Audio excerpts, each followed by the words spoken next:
granted. The end of Brian Banks' ordeal was marked by tears after a judge threw out the rape charge that had sent him to prison for more than 5 years. My only dream in the world was to just be free and to have the same opportunity as everybody here. He was a 16-year-old star linebacker with a full-ride scholarship to USC and had dreamed to play in the NFL when in 2002, a classmate accused Banks of raping her in the stairwell of their Long Beach high school. Although Banks insisted it was consensual and there was no sex, he told KCBS-TV that his defense attorney at the time gave him a choice: plead no contest to rape or risk a trial that could send him to prison for life. When you go into that courtroom, the jury is going to see a big black teenager and you're automatically going to be assumed guilty. Those are her exact words. He took the deal, went to prison, and had to register as a sex offender. He thought that was the end of it. But after he was released, came a surprise: a friend request on Facebook from his accuser, Juanetta Gibson. I remember closing the laptop just like real quick and just like thinking, like, what did I just see? So Banks arranged a meeting with a private investigator who videotaped the whole thing. No, he did not. Gibson later explained she hadn't wanted to say that publicly for fear of losing a $1.5 million settlement that her family had gotten after suing the school district. I may not ever get the answers as to why I was supposed to go through what I went through, but I know that I'm here today and I remain unbroken. Unbroken and working to get his life back on track. Those dreams of playing in the NFL, he says, might be realized yet. Lee Cowan, CBS News, Los Angeles. Cardinal Elle Wyse, thanks for joining us. Thank you for having me. Yeah, no problem. We've got a topic that has been a popular point of discussion in social media a lot lately. We're talking about abusive, entitled, these types of women that take control of men and really ruin their lives. Yeah. Just for their own betterment, for their own selfish gain.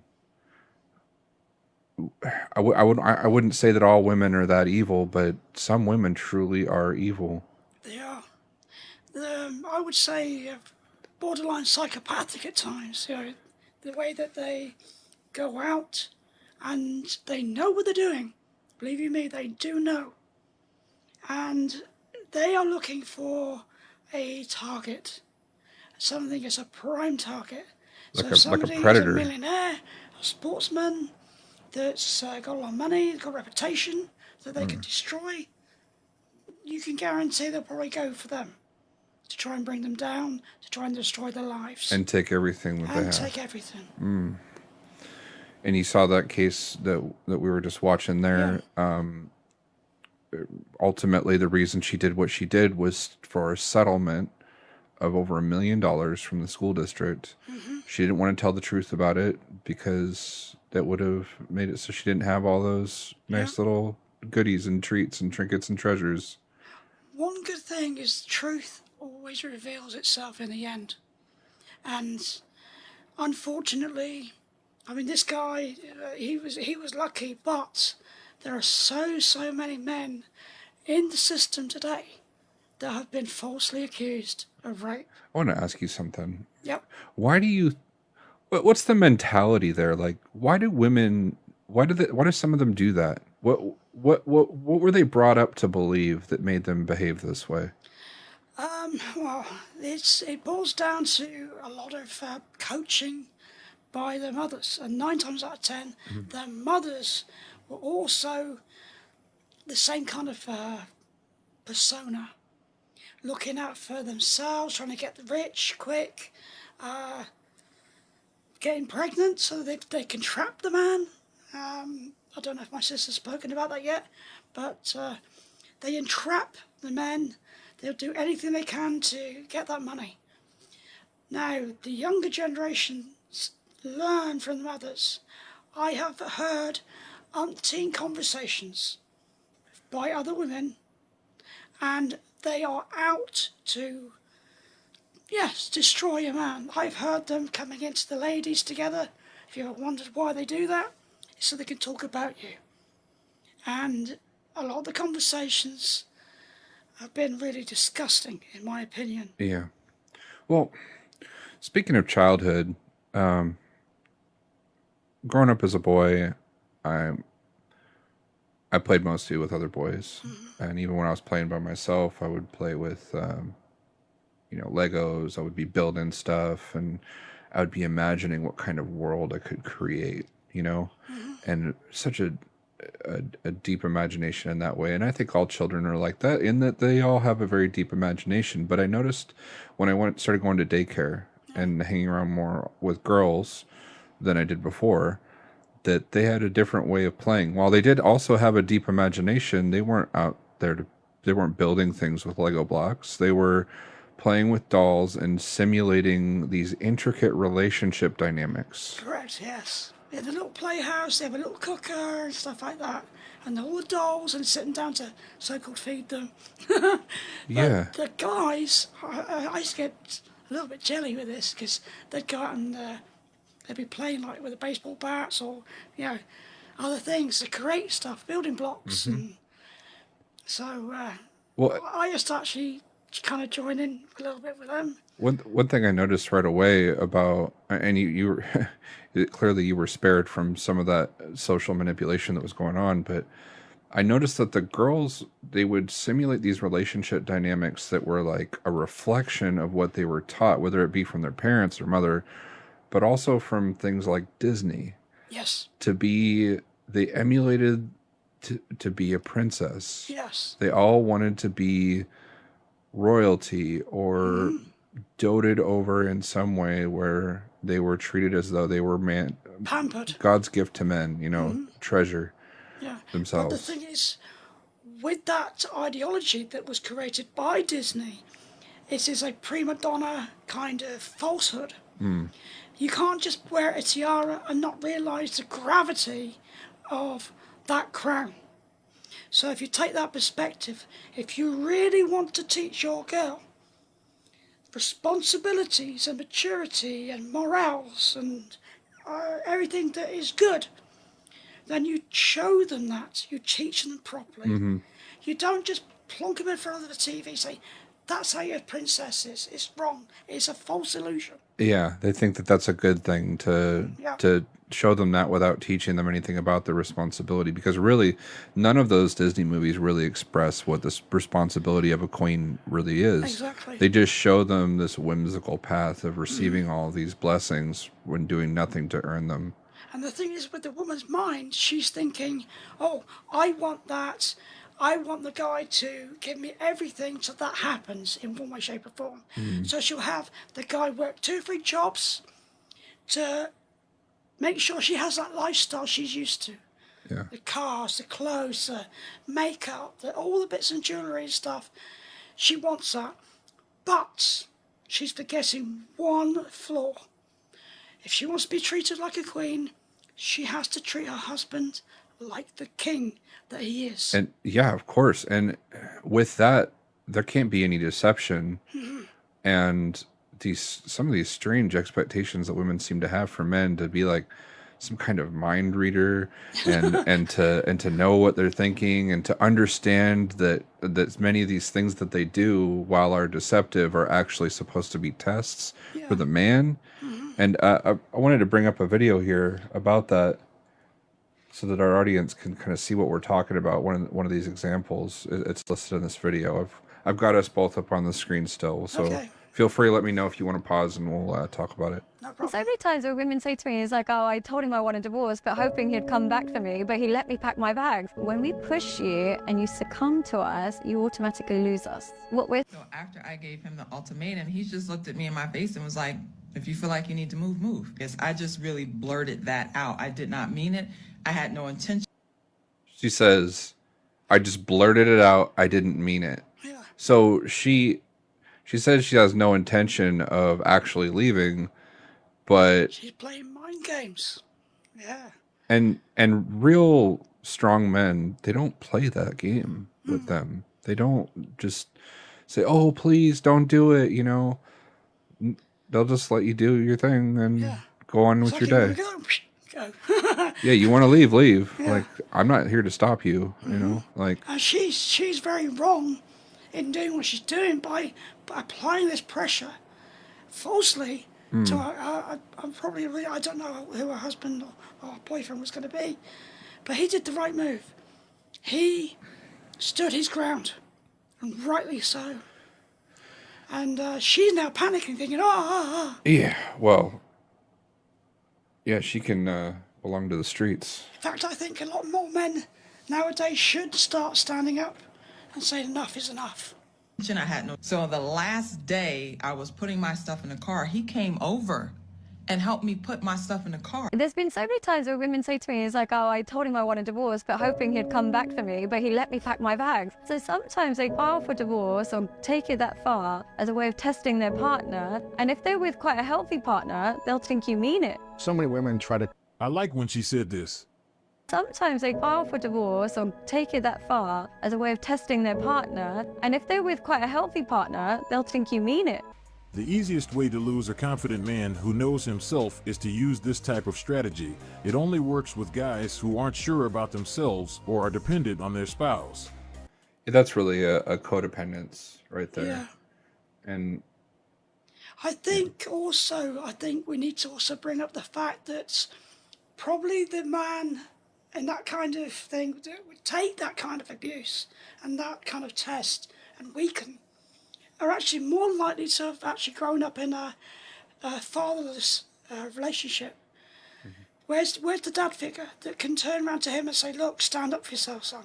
well, yeah, maybe. I'm sure that there's exceptions to every dynamic there, but oftentimes, you know, a partner will want to see the potential in their partner that's really like deep down, and they want to give them a chance to change. But the reality is people are who they are, and it just takes us time to realize that if somebody wants to change, then they're going to certainly act differently than trying to manipulate their partner. I mean, it's one thing I notice about men.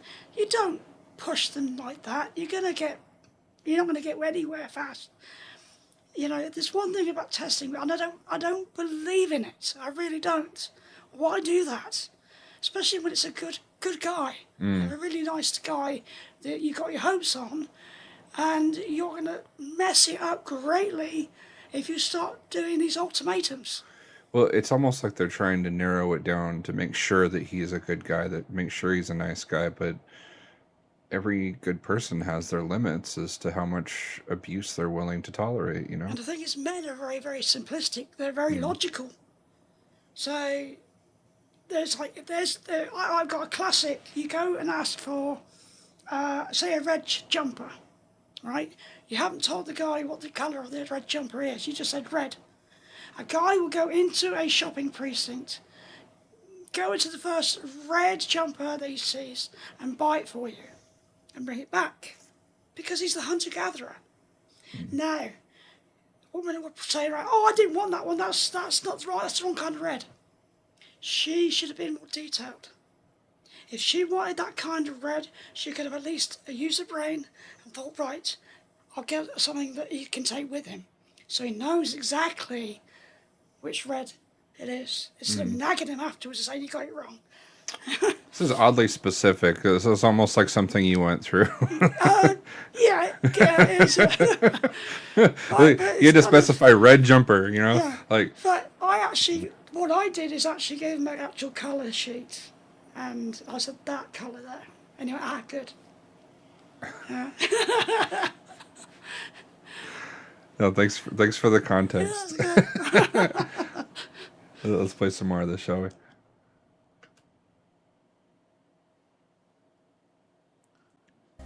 Don't try it with a mature and secure guy because you are going to lose him. test their men constantly. It's an evolutionary thing because here's the reality. Childbirth is potentially fatal. So to put that risk onto a relationship, he better be able to endure all types of storms. So we have to test them.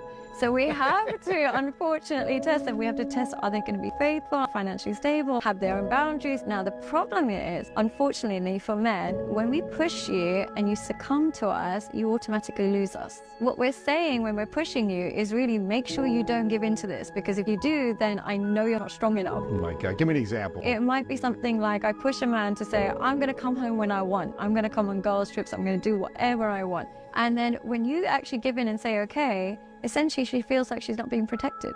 So she feels like nobody's governing her. You don't have a spine. You're not responsible. Or she might say, I'm talking to my ex-boyfriend, and you say, I don't feel comfortable with that. She'll be like, no, you have to, I have to. Fine, he accepts it. Essentially, she's saying that you don't mind if I have an affair. Bye. Essentially, what we're begging for is sometimes is the boundary. We're not looking for you to bow down. Wow. So hard for men to figure that out. Right, though. right. I feel...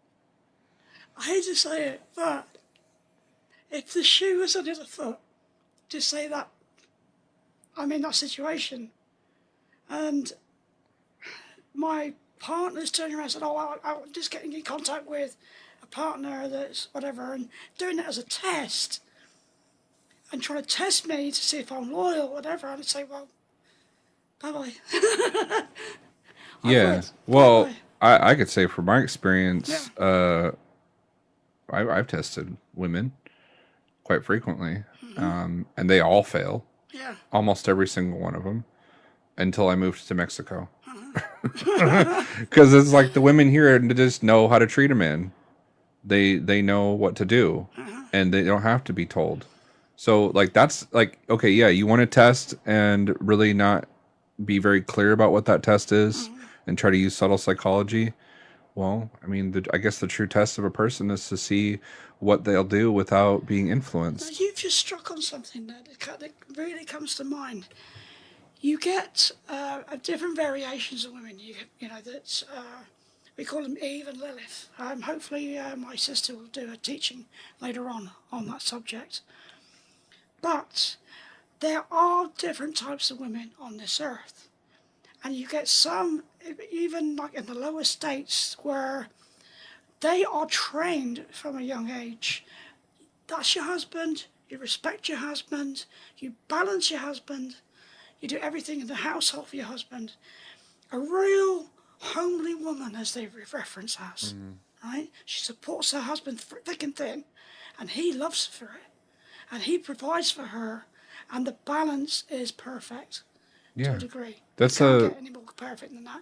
Yeah, that's harmony. That's true harmony right and then there. you got the other extreme, where you got the women that are into careers. Yes, fine, fair enough, but it's like they've lost their part of themselves that God gave them. You know, a man is the balance that they need. And if they can't treat a man right, then they're already beaten. It's like there's spiritual influence there too, and when some of these crimes happen within abusive relationships, it's been characterized that men are more often the abusers than women, but there's actually information out there to support the contrary. And in fact, men often just don't say anything.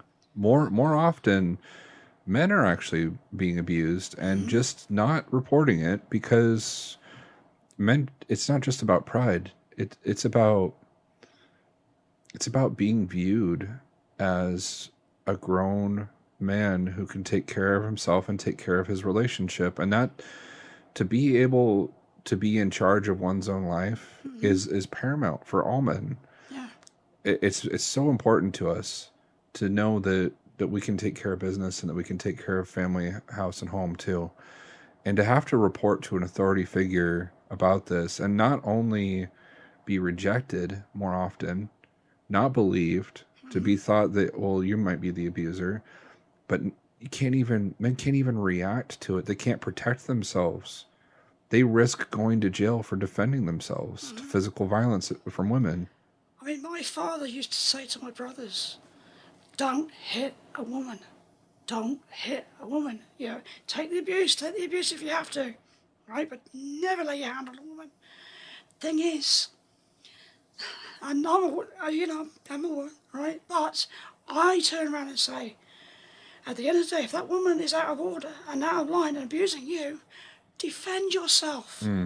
Stand up, make the reports. And this is really a Western way of thinking, to think, well, you can't defend yourself, that sort of thing. In fact, in some Eastern cultures, including Muslim cultures, they're taught within their law, Sharia law, and in the Hadith, the Sharia law is derived from, that oftentimes women deserve to be put in their place physically. Yes. And you rightly might so. even see examples of it on video of men with sticks beating the backs of their daughters and wives simply from misbehaving. But with the influence of Western culture, that risk is even more so there now than it was before. And they're really cracking down on this in Islamic countries. Iran had a cultural revolution. I think it was back in the 70s, right? Well, yeah, about that. Yeah, and they gave women the right to vote, and it wasn't soon. Well, it wasn't long after all that happened that they abolished it immediately, and all these women's rights just went away. Yeah. And it wasn't a detriment to their society. In fact, it was a way of repairing the damage that was being done to their society. Well, that's good. That was very good, because I do believe that, I mean, you got Britain, they had suffragettes, they had the vote, and then they pushed on and pushed on and pushed on. Well, feminists, if you really want your equality, it's the wrong kind of equality you're after, not what you're doing, right? There's a different way of it for being equal and having the balance and understanding. You need to understand men and to appreciate men, to have that balance so you think alike. That's the balance, that's the equality, thinking as one together. Not getting a hammer and saying to him he's useless and, you know, start doing stuff yourself and belittling him. No, it's wrong. You're supposed to be the yin to his yang. Yeah.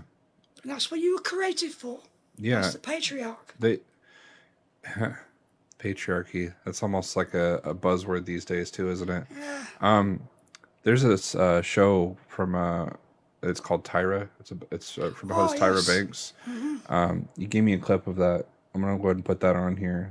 This is an example of a very abusive relationship. We've all seen the headlines and we've read stories about men abusing women, but what we hear a lot less about are facts like this, okay? Every 38 seconds in this country, a man is being abused at the hands of a woman. Every 38 seconds. Kendra and Andrea have both hit, and they have punched, and they have spit at the men in their lives. Kendra's boyfriend, Marcus, is here now. Marcus, we saw in the tape what happens.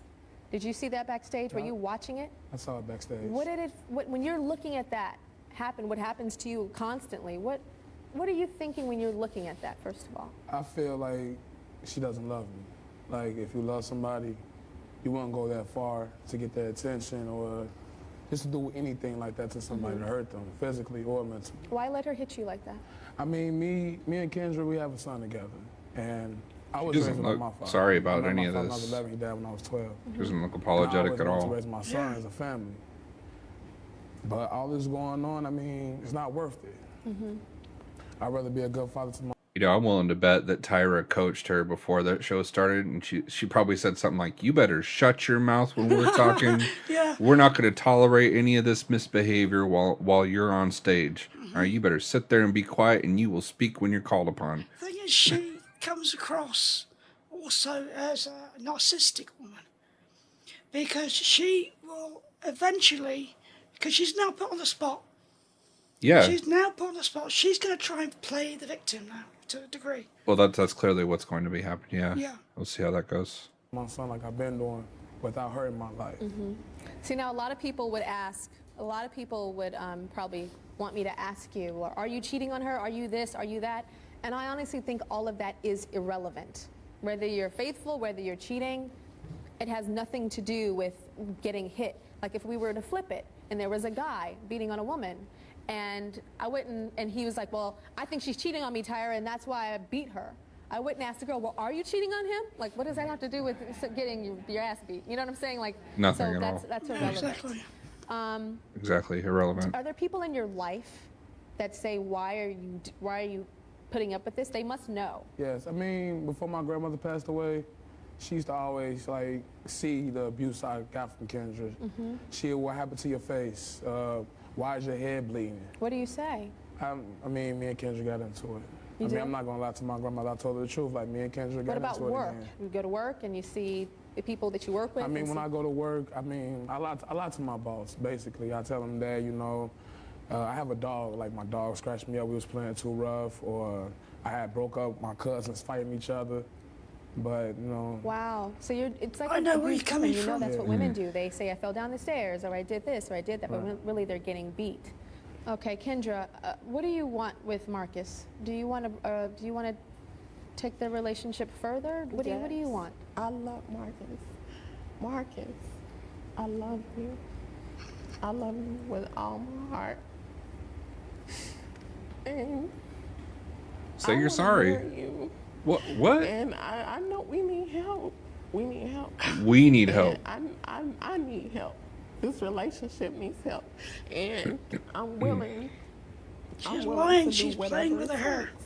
I just need you to help me help myself. She's Please, she's that's doing what I'm this. asking. She's putting her hand down like this. Right? She's in reflecting mode. Yeah, deflecting. Yeah. Yeah. No, she's not willing to take responsibility. No. I've been with you going on 4 years. We've been through a lot of stuff, a lot. And through the 4 years, that's all I took was your abuse. You saying the things that you say towards me that you know that hurt me. I had never had somebody break me down the way you break me down. Never. That's So why she wants to marry you. What do you want? I'm not going to marry Kendra. I won't marry Kendra. Because what's going on right now, it's going to escalate and graduate to something else. From the hitting, the kicking, the biting, the spitting. Next time it won't probably be a stiletto in my head, it'll probably be a bullet or a knife because of her anger. I agree. That's right. And Right. I know I'm not perfect. I say things too. I say things. Wait, you say that you love me, right? Yeah, I love you. Well, why won't you help me make this back? Kendra, you say that you love him, but you beat him. Do you understand that love is not pain? Love is not attack? And you know, the most important thing before loving somebody else is self-love. And Marcus is finally showing that he loves himself. That's what he's showing right now. And without Marcus loving himself, he can't love you. Taking your beatings is not loving you.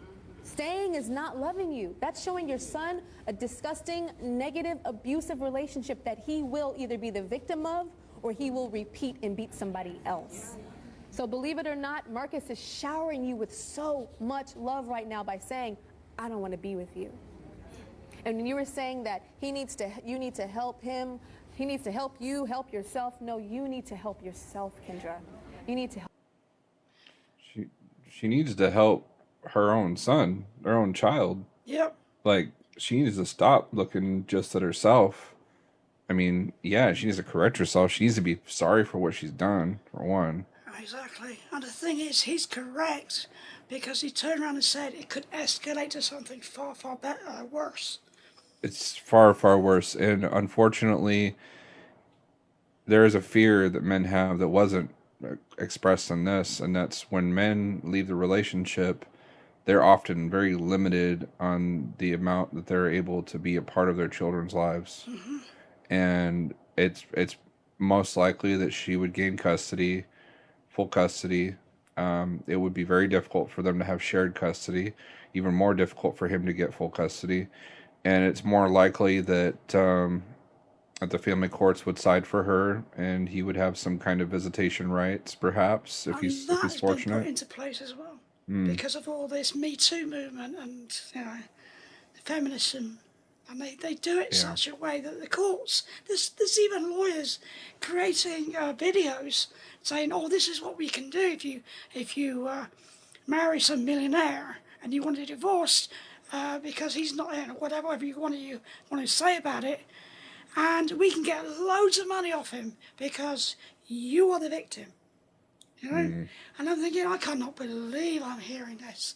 Well, the facts of life, especially in America, are this: more often than not, men are victims of domestic violence, and that violence has been known to escalate even worse than what would be just a slap, kick, punch, or scratches.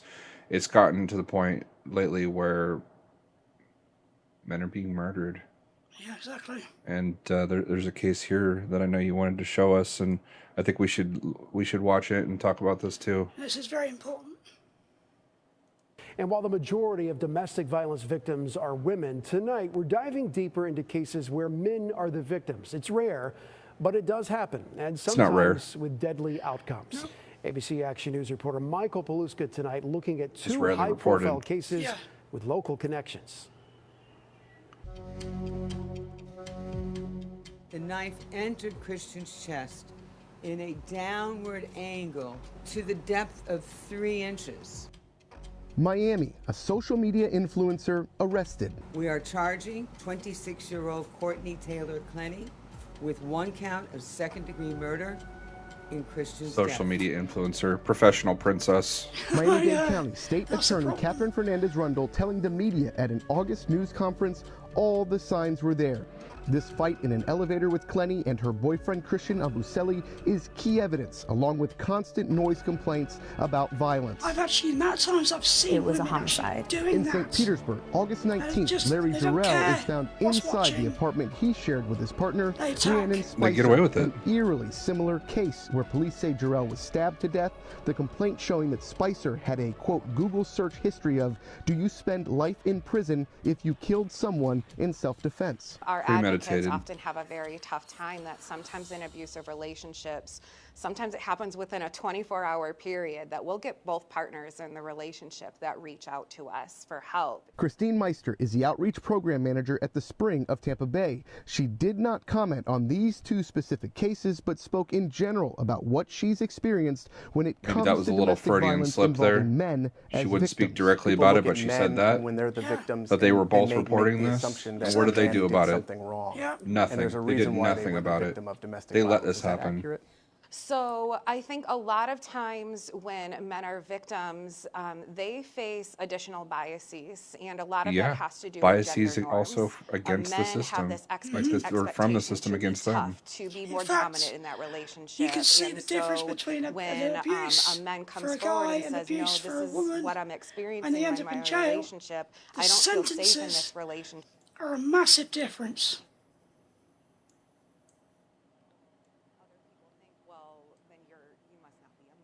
Data reinforces that skepticism about men as victims. According to the National Coalition Against Domestic Violence, 72% of all murder-suicides involve an intimate partner. 94% of the victims of these murder-suicides are female, and 1 in 4 women, compared to 1 in 9 men, experience severe intimate partner physical violence. Our advocates have that very tough time of, let's put gender aside and really take a look at what is happening in this relationship.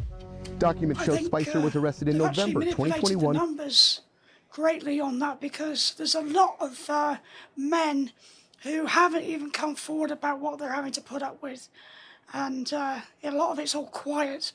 So these women think that they can, do this to a guy.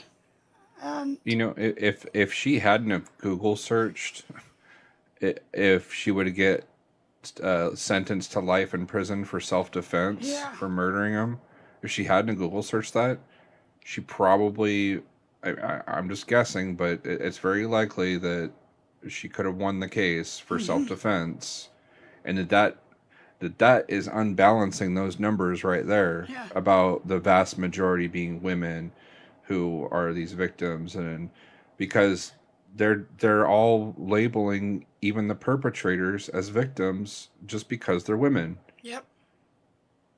I mean, I remember a while back, they were actually turning around in a court that there was a guy had his manhood chopped off, and she was turning around and saying, "Oh, he was she was cheating on me, and then she was saying that she had mental issues, something to do with PMT or something like that, and she was using everything in her arsenal as a woman to get the courts to go on her side. But she committed a crime. Yeah. And thus, at some point, she became a victim, Mm-hmm. and her crime became excusable. Yeah.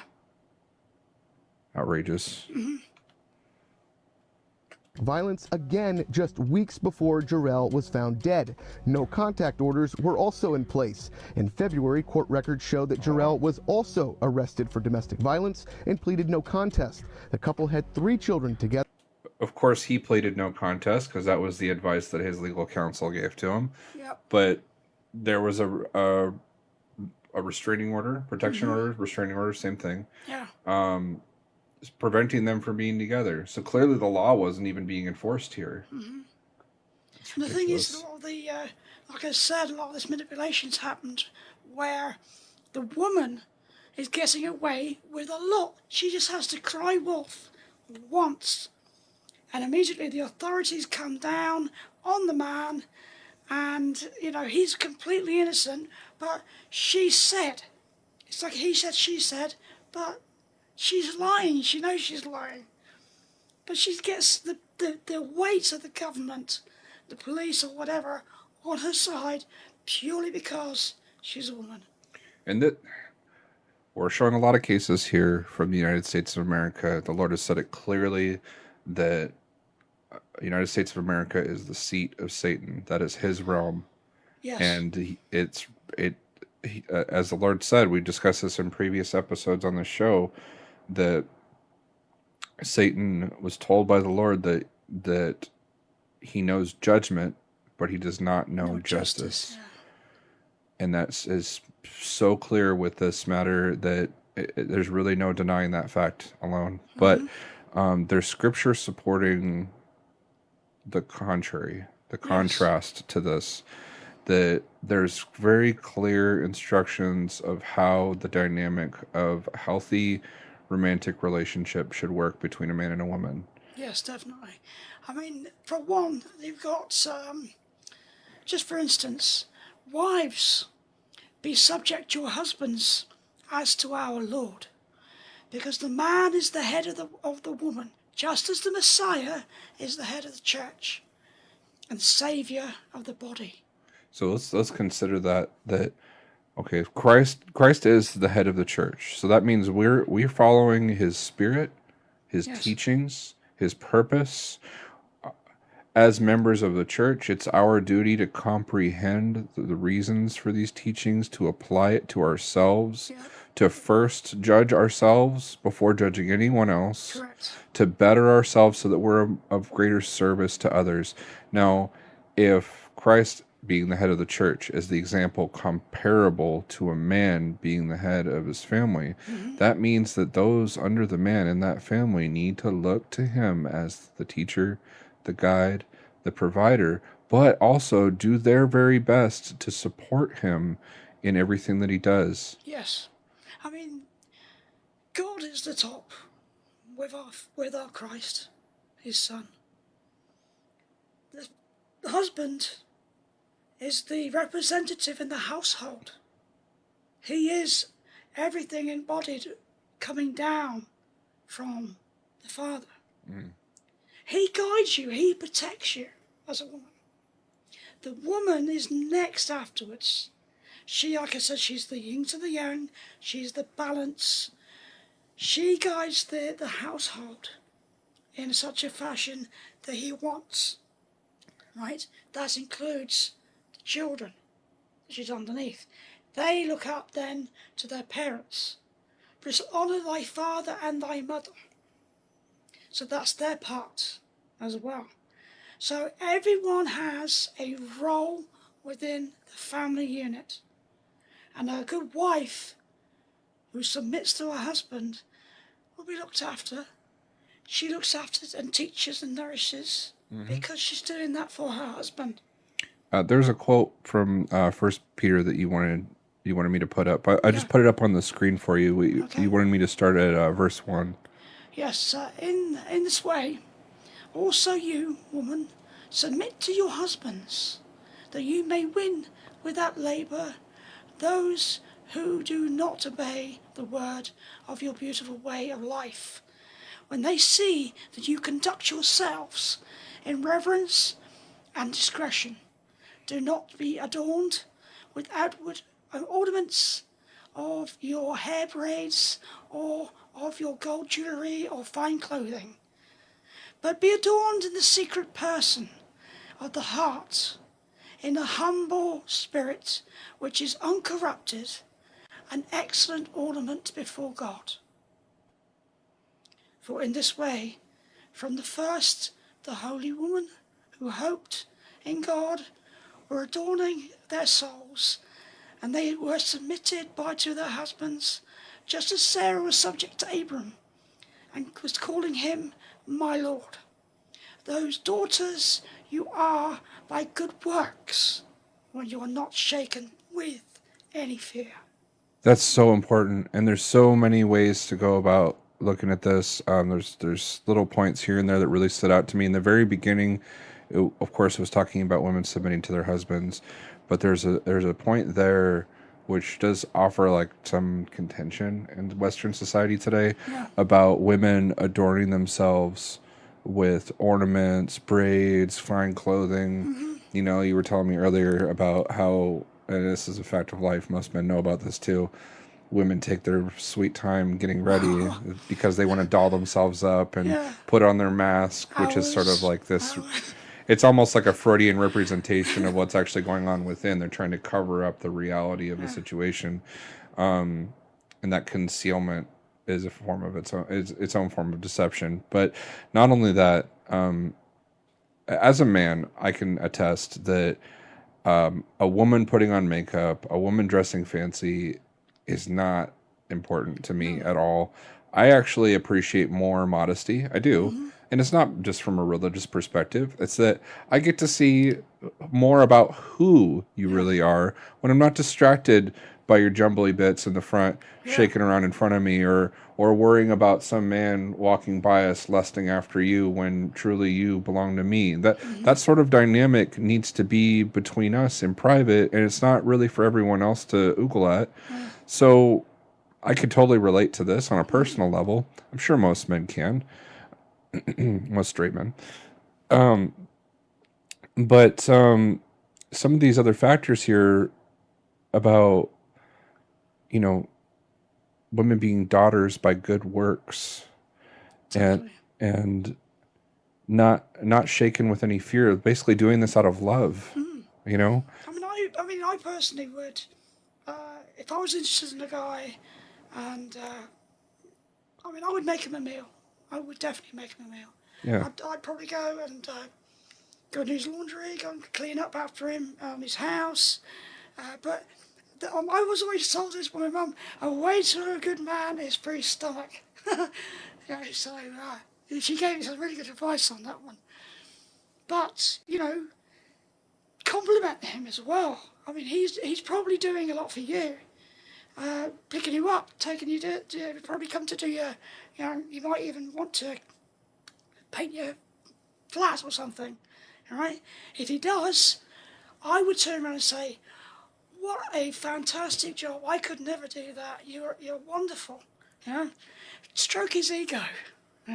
Well, we all want to be of service, and I want to read on appreciation. Yeah, I want to read on the scripture that you had there, because there's a message here for men too. And you men, in this way, dwell with your wives by knowledge, and hold them in honor as weaker vessels, lest you be subverted in your prayers, because they also inherit the gift of eternal life with you.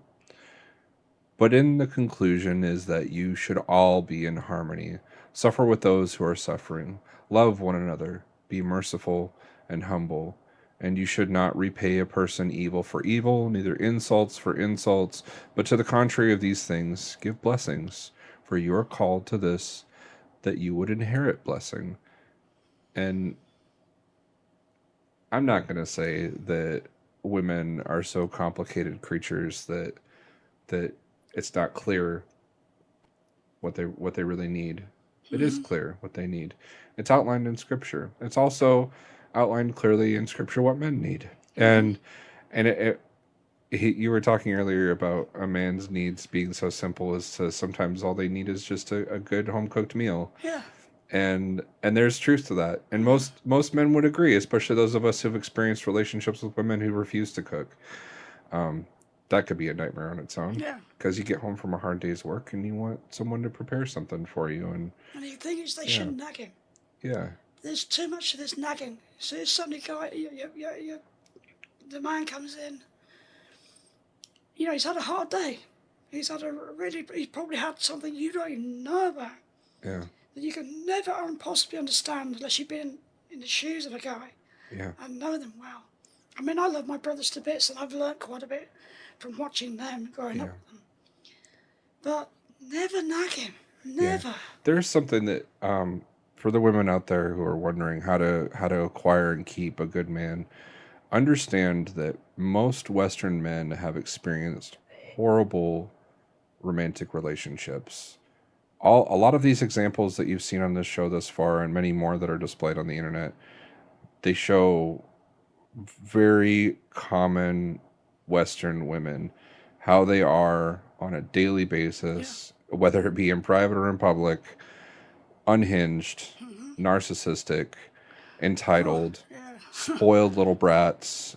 Prima donnas, I call them. Yeah, little princesses that are more like the Wicked Witch and the Wizard of Oz. And men, they need to be shown that you are like willing to be like a mother to them. That's really what they need. They need to be taken care of. And there's a video here. Let's show a little clip. This guy, I love this guy. I really do. This guy made this video himself. It's not like an actual thing happening, but it's so clear, the example that he sets about what a man really needs. Yep. Really mean. Like I was saying, I think we should just stay friends, you know what I'm saying? Because I'm not ready for a relationship. Like, I'm just not ready for all that right now, you know what I'm saying? Like, real talk. Damn. Crispy chicken. You say you cooked there? You did there? Cornbread. Cornbread too? This ain't this from scratch? Lord, shit. And you cook this like this all year round? It stays the same taste like this all year round? Well, I don't know, baby, look. You mind if I take my Air Max off? Look, check this out. I'm gonna take my Air Max off for a couple of years, because I've been thinking, since I've been sitting here eating on this, that you might be right. We might do need to get in a relationship, because real talk, I've been hungry lately, and these women I've been dealing with, they, this is the taste I've been looking for. So, you want to get married tomorrow? Yeah. You want to get married tomorrow? Because that look like that's what's finna happen. I don't want to be single no more. I'm going to go ahead and... That's all it took. He was ready. He was ready to settle down just because there was a woman out there that was really willing to take care of him like he knew he needs. I must admit, I've had myself several over the years try to propose to me and stuff, but I wasn't ready. But like I said to you earlier on, I was in a public house. I was by myself. It was a brand new, evening, and the sun's still, and minding my own business. This guy comes along, starts chatting me up, getting really conversations going for a very long time, and he gave me the biggest compliment going. He said that I'd like a kind of like an inner beauty, because of the fact that, he was trying to say I was attractive. I thought, no way, not me. But he said, no, a heart. Yeah. He said you were basically the female that he had never ever had a proper conversation with until now. He said that I'd relaxed him, I'd had a really good conversation with him, he felt so at ease with me. And so I've had that compliment quite a few times throughout my life. And when they say, are you a Eve or are you a Lilith? Hopefully I'm like the best one, which is the Eve side of things, where I respect men, but more importantly, I respect the patriarch. It's important that we respect each other's roles. It's important that we have harmony in all of our relationships. Yep. It's paramount that we see the part that we should play and really be open to correction about doing better. Yeah. And it's not simply for a man to correct a woman, nor is it for a woman to correct a man. It's not simply for a parent to correct their children, but for parents also to correct themselves. Yeah. And the same could be said for any man or woman out there, that we need to look at ourselves, what we need to do better. And if we feel that we need to help somebody else to be better, there's ways to go about it. And it's often first with correcting ourselves and setting a better example. I'm going to say this to the women out there that are watching. Please, first of all, look at yourself in the mirror. Realise and be completely honest with yourself where you're going wrong, how you're treating the man that you're interested in. Yeah, whether it's your boyfriend or your husband. You know, because he chose you because there was something about you that was special to him, that triggered all these little boxes that guys have. You know, they're not going to just take you willy-nilly. There's something about you that was nice, that rang his bell. Don't destroy that for your own selfishness. Yeah, and don't let the only thing that attracted him be a physical appearance. Exactly. Yeah. Which is, I think that's the reason why it's important for women to dress modestly, because they need to display who they really are. Yeah. I mean, and not distract a man with the frivolous and vain things. I mean, I used to have a little trick because I was trying to learn myself and get used to certain things. And I would go and dress up, all the bee's knees, and I'd go and walk into a bar, and I'd walk in, and I'd clock all the men that was in there. I'd walk from the entrance, and I'd pick my spot at the end of the bar. And I'd do the slow, purposeful walk, watching and side-glancing who was watching. You would sit on the seat, and then you eventually, after a while, you start to play, and you expose a little bit of flesh. And it's amazing how many guys home in on that. All right? The next time I did that, I actually walked in, jeans, baggy t-shirt, yeah, and trainers. Walked in, same kind of walk. Not quite so many noticed, but the ones who did were actually the maturer males.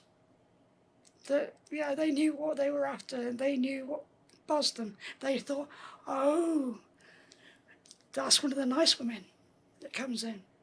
Yeah, the ones you can actually talk to, the ones that's actually going to treat you properly. And the amount of times I actually had very good male company, and I had more male friends than you could shake a stick at, because I was just being honest with them. I loved their company. They were awesome men.